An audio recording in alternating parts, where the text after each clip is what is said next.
beautiful day here in Palm Desert. It's going to be 83 degrees and everybody's in t-shirts and shorts. So the sun is out and we're all smiling. Spring has sprung. Yeah. Temporarily. What'd Yeah. you say? I said temporarily spring has sprung. Yeah, that's right. We're Not getting yet snow in New this York. weekend. So I'm going to talk a little bit today about pricing your work and then pricing. Hey, Laura, how do I get myself off the screen so I'm not looking at myself? Let's see here. Hold on, you guys. There's a little dots yeah. in the corner, 3 dots, click it, and then you can stop your video. I can stop your video. I can view the gallery. I can do that. Okay. Can you guys see me? No, No, so you got to turn your video on, and then if you go in the top right corner and hit, I got it. I'm good. you got it. Got it. Okay, so I want to talk about a little bit about pricing your work and then the art market in general and why pricing is important. Yeah, and that. So I'm sure most of you already have your work priced and you should, I'm sure most of you have it priced properly, but a lot of artists ask us that come into the club and that come into our shows, you know, about pricing. And it's important to know, number one, how many pieces a year you can paint. And I'll tell you why. We had 200 and something people in our last Miami exhibitor meeting, and I asked them to raise their hands. How many of you can paint over paint less than 10 pieces a year or 12 pieces a year? And a few people raised their hand. How many can paint 12 to 50, you know? So if you can paint a lot of paintings, that's really, really, really good because it broadens your distribution network. It can broaden your scope. And I'll tell you why. We had an artist that we published years ago, and he could paint very quickly. He painted with a palette knife. He painted with acrylics, so they dried quickly. And he painted some big paintings. And we sold those paintings from $5,000 to $15,000. We bought those paintings for, and I'm going to throw in some numbers here, 50, 50, 20. And what I mean by 50, 50, 20 is if he was painting a painting and it was, 4x5 and it was a pretty big painting and we were going to price it at 10,000 retail, we paid him $2,000 for it. And that's 50 off the first 50, takes it to $5,000. 50 off that takes it to 2,500, and 20% off that takes it to 2,000. The reason those margins are important is because if you're dealing with a publisher that could be like a Rosenbaum or a Progressive Editions, or there's other ones out there. Delju is a popular one, Delju out of Atlanta. You know, they buy at 50, 50, 20. They buy your work at 50, 50, 20. So you think that's cheap, and most artists get offended by that. And I'm going to tell you this guy's name. It was Mark King. You could Google him. Mark couldn't care less because he just kept painting, and he made, I don't know, 400 or 500 grand that year. You know, every year we published him. We were buying paintings every time he would paint. We'd be buying the paintings, right? And we had the funds to do that. A lot of people today, you know, a lot of things are on consignment today. It's a little bit different, but it still gets the point across of if you can paint fast and you can paint a lot of paintings, you know, you might consider going through a distributor or having a gallery distribute work. There's a guy in Florida, Rami Rotkoff, and he owns Blue Gallery and Smart Publishing. And he published David Schluss and Tarkay and lots of artists, mainly Israeli artists. And he buys the same way, really, really low prices. He inventories the work, and then he sells those paintings to other galleries. That's something you should keep in mind when you get to Art Expo, or if you do the shows in Miami. There's a lot of ancestral buying going on. There's a lot of people that would come in if they like your work and start talking to you about things like that. So if you can't paint quickly and you can only paint 15 pieces a year and you're selling your work at $7,000, well, that's only what, 105 grand a year. So if you were going to try to pick up a gallery, right, and all you've got is $105,000 business, big deal. And I don't mean to be offensive about that, but big deal. I mean, you should be selling every painting because you want to make the 105 grand. You really don't want a gallery representing your work unless you can paint much quicker, much faster, much more. You have to be more prolific. Who's probably one of the most famous artists in the world? Starts with a P, ends with an O. Anybody? Kelly? Picasso, he painted about 30,000 paintings his Yeah. lifetime. Yeah, Picasso. He was so prolific. I mean, he could do 10 paintings in a day if he wanted to, right? And yet he was super popular. And he did make a lot of multiples, graphics, limited editions, whatever you want to call them. And the reason that he did that was his market was so strong, he couldn't even make enough work. So they started making editions so other people could afford his work too at a lower price, right? So, Picasso was a genius, and his work is still highly, highly, highly collected today. So think about that, as you're pricing your work. If you can only paint like 10 or 12 or 15 paintings a year, but they're really, you've seen those people that paint realism and hyper realism, and it could be figurative, or it could be flowers, or it could be anything, but highly detailed work. Well, they have to be patient, because if they're selling their work over 10 grand, those type of sales come kind of slower. People need to be educated more, and the way to find those buyers are really at events, whether they're ours or some other event. I'm not really here pushing our events, but that's the way to be able to sell that kind of work as an individual artist. If you are an artist that can paint quickly and you have lots of work, in fact, then the event that you should really be attending is Art Expo New York, because we still have a lot of trade. We have over 400 trade buyers already signed up to come this year in a couple of weeks. It's not as robust as it used to be. There used to be about 1,200 trade buyers. And the reason is because there's so many avenues to sell your work now, and so many artists are going direct to consumers, right? You're finding your own collectors, and you're doing things like you're doing right now, educating yourself on how to market yourself and do the whole business by yourself.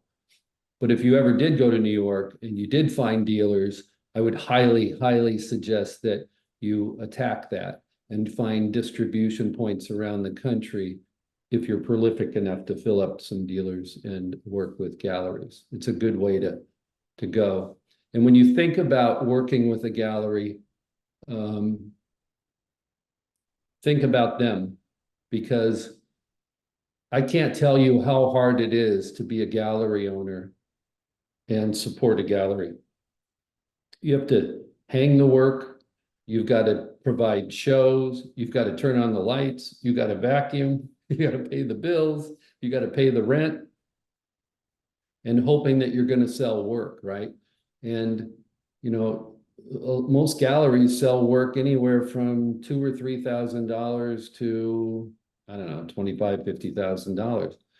And you might think, oh God, they sold a painting for $35,000. They just made $17,500. A big deal. you know, I ran 20 galleries, and if we weren't doing 100 grand a month, it was difficult. You know, 80 to $100,000 a month is what the minimum was that I expected my small galleries to do. And the big galleries did, you know, 300 to 400 grand a month. And that was, you know, we were selling all the time and, you know, calling people and going through our collector boxes. We didn't have software to do all that stuff then. It was really little cards that we filled out and stuff. But it takes a lot of work. Galleries expect at least a 50% discount. I believe they should be getting 70% because, you know, it takes that much to really make good sales. And, you know, even if it was 60%, that would be fine. And you should be happy at 40% if you can paint enough and they're in the gallery, your partner is selling. That's a really good relationship. So I want to make sure your mind is going in the right direction on those things and you don't think that now, if on the other hand, if it does take you a month to paint a painting and you do pick up a gallery and you want to make more money and the gallery believes that they can sell, say you have it priced at 8,000, the gallery might mark it up to 14. Well, you're still getting 7 or 6. Well, you're pretty happy about that because now you've got somebody distributing your work. And that's another way to go. You might be able to raise your prices if you work with the gallery. Designers, if you do some events and you have designers come through, we have a lot of designers that come through Art Expo in New York. They usually get about a 20 to 25% discount because they're really not buying the work. You're consigning it to them and they're taking it to a client and seeing if it works and things like that. That's another good way to go. If you pick up a designer that likes your work, more power to you. And that's kind of it on that pricing your work thing. You know, I'll bring up something like this on each of our calls and give you a brief education on what it might be. Next time we might do sales and, you know, how to talk to people and how to ask for orders and, you know, things like that. So but that's kind of it for today. Anybody have any questions of what I just said? Go ahead and unmute yourself and ask. I have a question. So I am a prolific artist. I produce a lot of paintings. So how do I find distributors or how do I get to your eyes? Like, would you like to look at my art closely? Yeah, you do events. You have Yes. to, you know, and that kind of brings you to the next, it's a good question, by the way, a really good question. You need to invest in yourself and you need to think about how you're going to reach more people. And the only way to do that is to set aside some money and then figure out what you're going to do with that money, how you're going to market yourself, right? Instagram. But if you go on Instagram, how are you going to reach the galleries, right? You could spend it in magazines. I don't think that's the best way to spend it. Hannah will tell you that social media is probably we spend, oh, I don't know how much money, thousands of dollars on social media every year, both attracting exhibitors and attracting attendees to come to our shows. Thousands of dollars. With the shows included, probably over 6 figures on, you know, social media. And another way to reach people is through live events. Another way to reach people is through emails. But digital marketing, live events are the top 2 ways to find new collectors or galleries. I do both. And in fact, I show with you with the Red group. So now I'm showing in New York and then I show in San Diego. Yeah, good. And very active. So you said something very interesting because until last year, I was spending a lot of money in marketing on Instagram and Facebook. And then I thought like, well, maybe I should publish on magazines because whoever buys, you know, American fine art is because they really care about art versus Instagram or Facebook, where the ad might go to Joe the plumber who doesn't care about buying art. But you said that it's not a good investment to do magazines. So that's very interesting. It's I not a good it's not a good investment to do what? magazine. She was saying, I just can only speak from experience. I was in Architecture Digest like a couple months ago, and I didn't generate any. It was really expensive. No, but if you did a show, you should take your ad and put it on a little small easel and bring it to the show and put it here and say, did you see my ad in Architectural Digest? Because it gives you credibility. Okay. You should have the logo for the Redwood Artist Club in your booth. I'm part of this club. It gives you more credibility. The reason that people used to advertise in magazines so much, we own a magazine, Art Business News. It used to be in a tab size printed format. And I mean, when I bought Art Business News years ago, it was doing $3 million a year in ad revenue, you know, but there, it went to the wayside like every other magazine in history of magazines. I mean, there's not a lot of magazines left. It's still in digital publication. We, Hannah's the editor, Hannah and Linda run it, and it's still up, and we get lots of views on it, and we keep producing it for free. We put some good articles in there and stuff. You guys can all go see it. But if you were to run an ad in Art Business News, the same thing. You would say, as seen in Art Business News, and it just gives you more credibility. I ran ads in Art Business News when I worked for Martin Lawrence for the new Warhol we put out, or Keith Haring, whatever we were publishing. And we would buy 3 or 4 pages worth of ads at, $2,500 a page. And then we would take those to the events, Art Expo being one of them, and say, did you see our ads in Art Business? That's what it does. It just gives you credibility. So, but it's expensive. It's really expensive. Another thing is, if you're on Facebook and you're on Instagram and you have followers, those are the people you should be sending the link to invite them to come to Art Expo or Red Dot or Spectrum or San Diego or the other art fair if you're doing that. Whatever you're doing, invite those people to come to those events. Those are your people. They're following you. Those are the people you want to see come in. They already know your work. They've already liked you. So make sure you invite them to come in. It's really important. What else? Hannah was Hannah, gonna talk. go ahead. Yeah, so last time we all met, the time before that we had an assignment, and it was let me pull it up.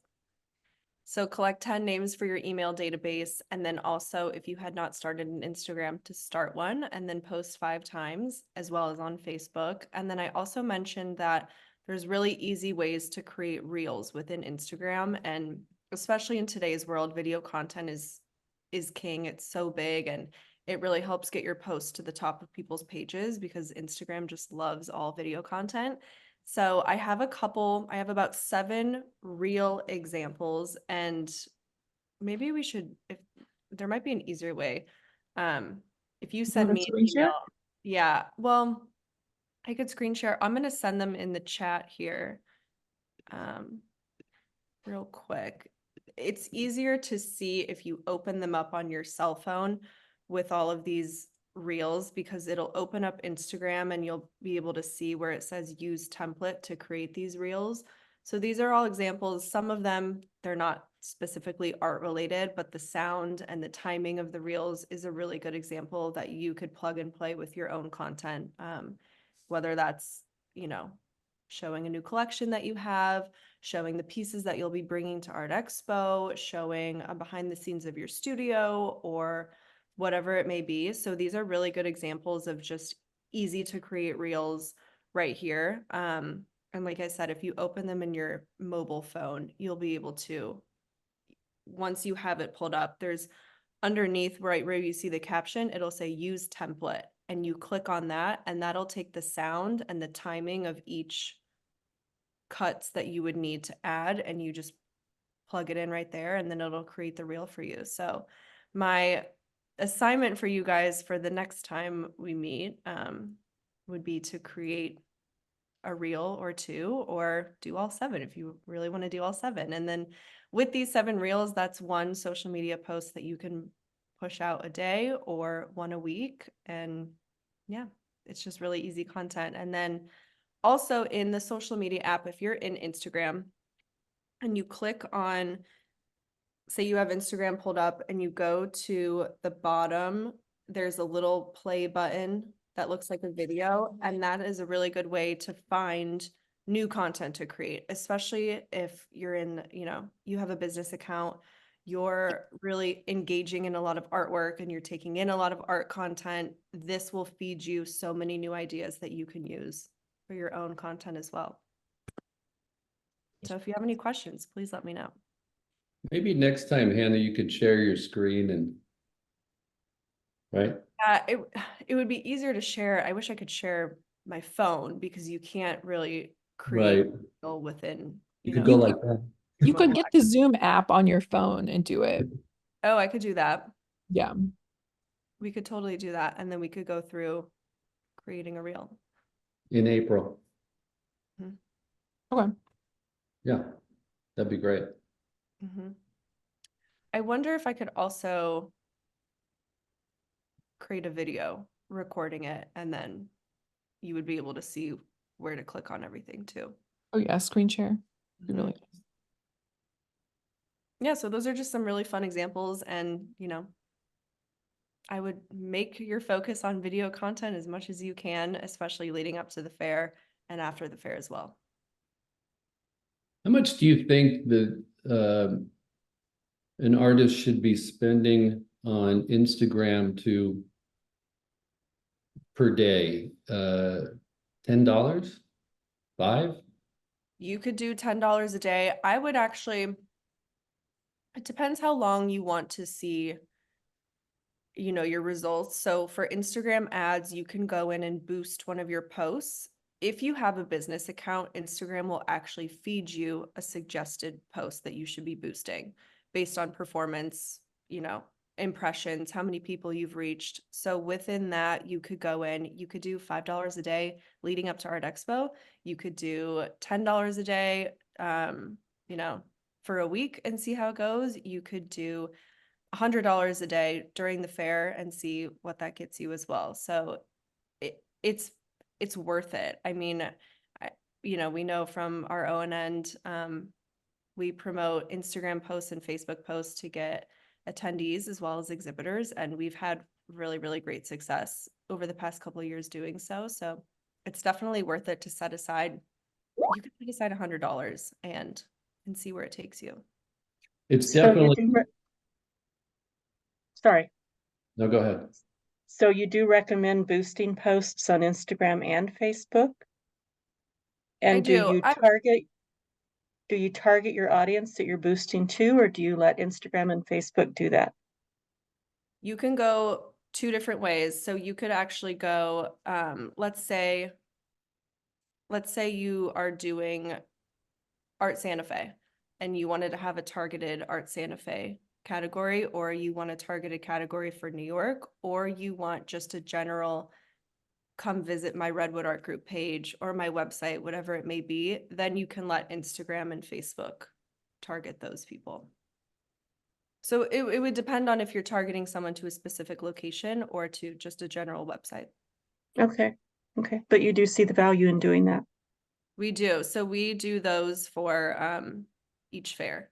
So we have Okay. targeted, locations as well as interests and hobbies and key search words as well. Thank you. That I would like is something that I would love to see how you select on the ad manager exactly what you select, on hobbies, and if you select income or not income. That would be so cool to be able to see, to do it better. I know. That would be a really, interesting outcome to select a certain amount of income, and yeah. I wish that was a feature. I have Yeah, another. you have that feature on Facebook.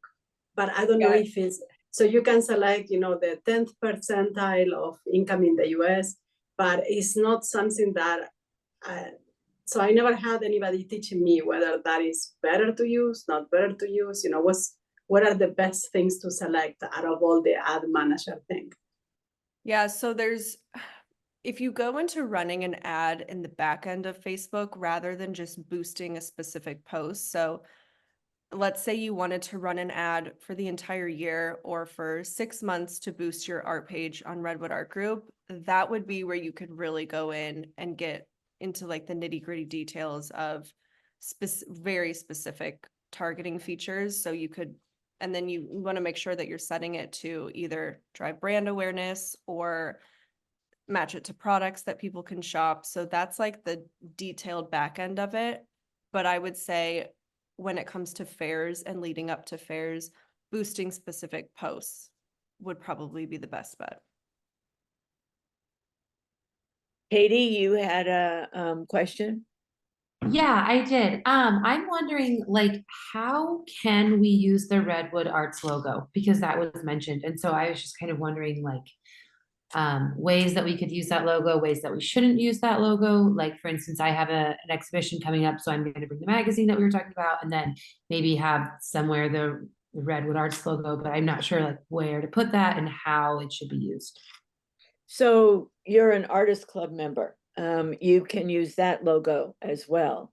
And it can go on your website. It could even be a post. I'm excited about being a Redwood Artist Club member. So you can use it a number of ways. And I think, exactly what Eric was saying is, you're using all of these logos, the Architectural Digest, all of that as evidence of, of your brand awareness, evidence of your partnerships, evidence of your reach and scope, as well as evidence with Architectural Digest of the kind of people that are interested in your artwork. So it becomes impressive. And using the Redwood Art Group logo, using the Art Club logo, all of those are kind of what we used to say, the good housekeeping seal of approval. But in today's world, it's really about, here's the places that I am. Here's the places where my work and I as an artist are recognized. Yeah, exactly. Can I ask a question about the logo as well? I'll be participating in the Art Expo New York with 2 other artists in a booth. And I think I am the only one who participated Redwood Artist Group. Should I put the logo on my price tag, maybe? You Yeah, certainly can. You can use the logo to your advantage. Mhm. And as well as participating at Art Expo New York. Art Expo New York is, somebody once said to me, well, it's the godfather of art fairs. It's the original art fair. So being juried into and participating in a fair like Art Expo New York or any other fair at that caliber is absolutely another great credit to you, to the viability of your artwork, the recognition of your artwork and you as an artist. And so it's that logo alongside the others or separated, using each one for different posts, different emails, different messaging. But absolutely, you are welcome to use those. I have added the logo in my email signature and my website. Great, perfect. Thank you. Any other questions?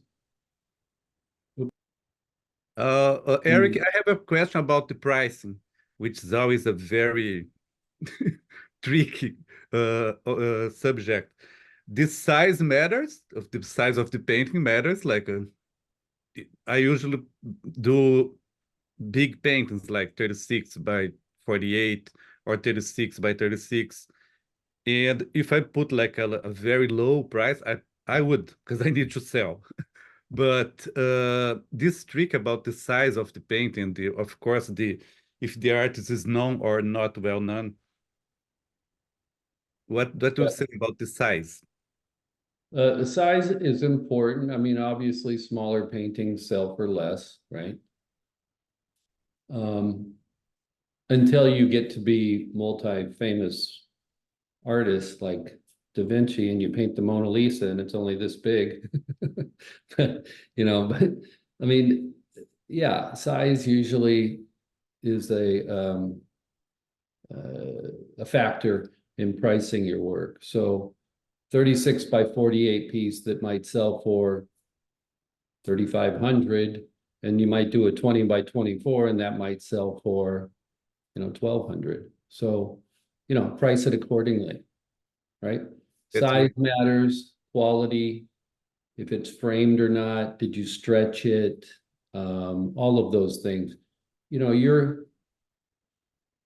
the cost for being an artist is the canvas, stretching it, painting it, the time, the paints itself, your brushes, whatever space you're using in your home or your studio. And, you know, you kind of got to take all that into consideration. And then you got to think about, am I good enough to sell the piece for 5,000 yet, or am I still at the $2,000 range? By the way, doesn't matter. If you're selling a piece of art, pat yourself on the back, because you guys are on this call educating yourself. And let me tell you something. I can't paint. Hannah can't paint. Kelly can't paint. Linda can't. Well, Linda can throw clay and she does sculptures. But the people that are attending, the 20,000 plus people that are attending Art Expo, or the 40,000 that come to the Miami shows, they're there because they love art and they can't do it. So you're in a very, very small category. You know, I mean, there's 350 million people in the United States. You know how many people are on Saatchi Art? How many artists they have? 94,000. Now, that sounds like a lot of artists. It is a lot of artists, except when you take that 94,000 and you divide it by 350 million, it's a very small portion of our community, of the population, right? Well, they're worldwide, but even make it smaller. There's not a lot of people that are really good at producing art. And if you are, good work sells. So that's the most important thing, is making good work. And then your pricing will kind of flow. I mean, you know, you can always ask, if you come to the shows, you can ask questions to me or Linda or Kelly or anybody. But the most important thing is that you price it realistically at the beginning, so you start making sales, and then you go back to those people that bought pieces, you've captured their name and addresses and all that, and you build a relationship with them, get rid of that 6 degrees of separation, and then you send them a newsletter once a month and you make them part of your art family. I mean, that's the most important thing. Start to create a network. Mm-hmm. Yes. You know, we have an artist named Shima Shanti that, you know, started with our shows and did them for 5 or 6 years. And now she's doing the Seattle Art Fair and some other shows. And, you know, she has a network and she's created, and she's a full-time artist now. Kate Taylor, the Gebhardts, Angela and Chris Gebhardt, lots of artists that have, you know, kind of gone through the thing and done pretty well. It's not for everybody, because some people run out of patience. Sometimes you just want to make it a hobby. But if you want to make it profession, you know, what I was talking about earlier is think about a marketing budget. And that's what we're going to talk about in April, your marketing budget, and, you know, how you can spend that, you know, how you allocate it, what your desires are, and where you would do that. If you don't want to travel, you know, you'd spend it more on Instagram, things like that. But we'll get into, I have a whole sheet on that, and we'll get into that in the next meeting. It's been 35 minutes. That's what we kind of limit these things to, 35, 40 minutes. So I'll open it up for any more questions before we sign off this month. Anybody else have a question?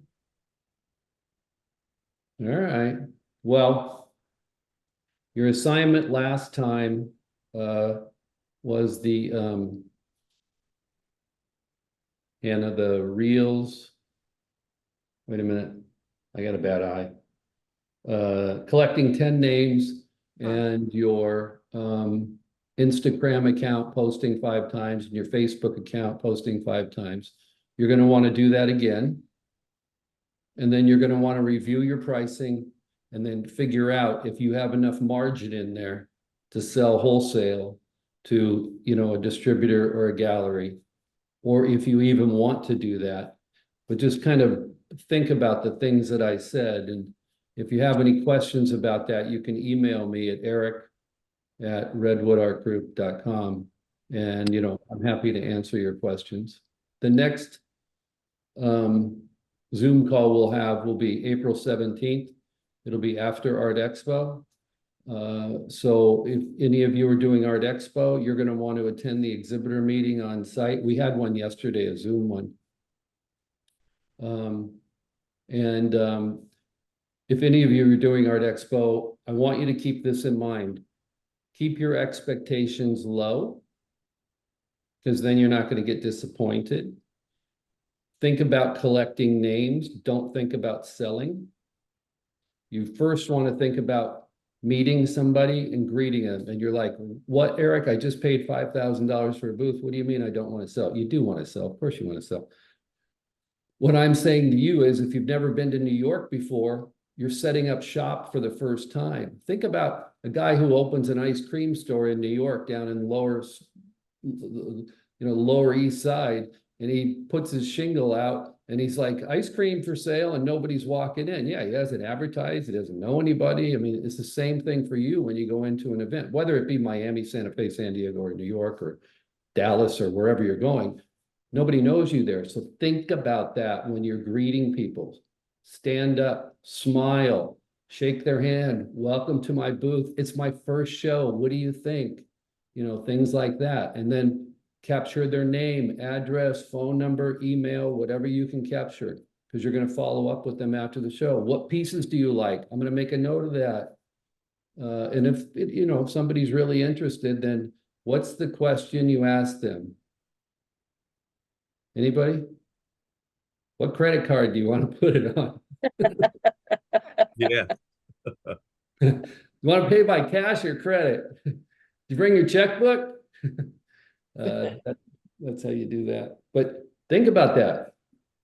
Tamp down your expectations a little bit, because everybody, and don't get worried about the setting up and all that stuff. The first thing you want to do is start inviting people. That's more important than anything else. You'll get set up. Your booth will get vacuumed. Your crates will be taken away when they're empty. Your hammer will get in the wall. That stuff all comes. But think about the preparation before the show. If you can invite people to come, set up some meetings, you're golden.